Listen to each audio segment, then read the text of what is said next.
Often said to be a continent, and indeed Nigeria, a nation of potential. Every time we have potential.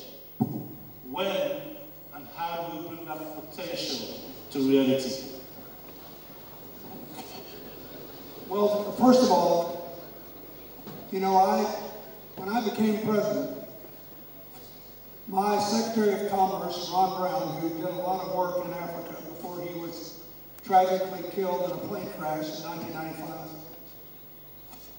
and I sat and made a list of the 10 most important countries in the world for the 21st century, and Nigeria was on the list. It is hard to imagine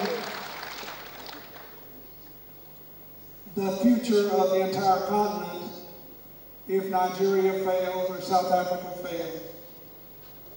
So,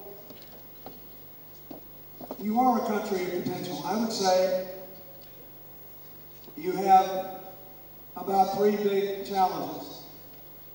First of all, like 90% of the countries who have one big resource, you haven't done very well with your oil money. You should have reinvested it in different ways. Now you are at least not wasting the natural gas. You are developing that and sending it in pipelines. You've got to do a better job of managing natural resources. Secondly, you have to somehow bring economic opportunity to the people who don't have it. This is not a problem specific to Nigeria. Almost every place in the world, prosperity is heavily concentrated in and around urban areas. So you have all these political problems and now even violence problems that appear to be rooted in religious differences and all the rhetoric of the Boko Haram and others. But the truth is, the poverty rate in the north is 3 times what it is in the Lagos area. And to deal with that, you have to have both powerful state and local governments and a national policy that work together.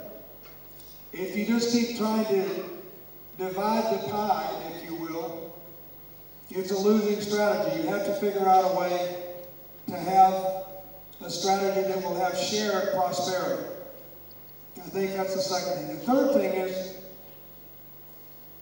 there has to be a way to take the staggering intellectual and organizational ability that Nigerians exhibit in every country in the world to which they immigrate and bring it to bear here so that the country as a whole can rise. One of the people on my trip with me today, who unfortunately couldn't come up here because he had to go visit his family, is a young Nigerian American named Nnamdi Asomugha. He's an all-pro cornerback for the Philadelphia Eagles in football. And he's a wonderful man. He does great work in America for poor kids in inner cities, and he's become a friend of mine. Both his parents have PhDs. His sister has a PhD. He goes around, he's saying, you know, I'm the failure in my family. I only have a university degree, and I play pro football. My point is, there are Nigerian stories like this all over the world. What you have to figure out is how to keep those people in Nigeria and how to assure that their success bleeds off, if you will, into the rest of the country. So I think solving the economic divide that's in your country will help the political divide.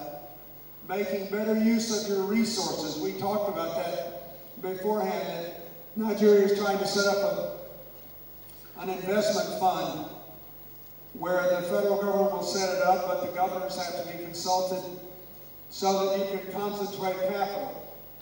That's the problem in India. They have unbelievable entrepreneurs, but they're not very good at collecting capital and investing in an infrastructure so they can unite the poor part of the country with the rich part. That's what you have to do.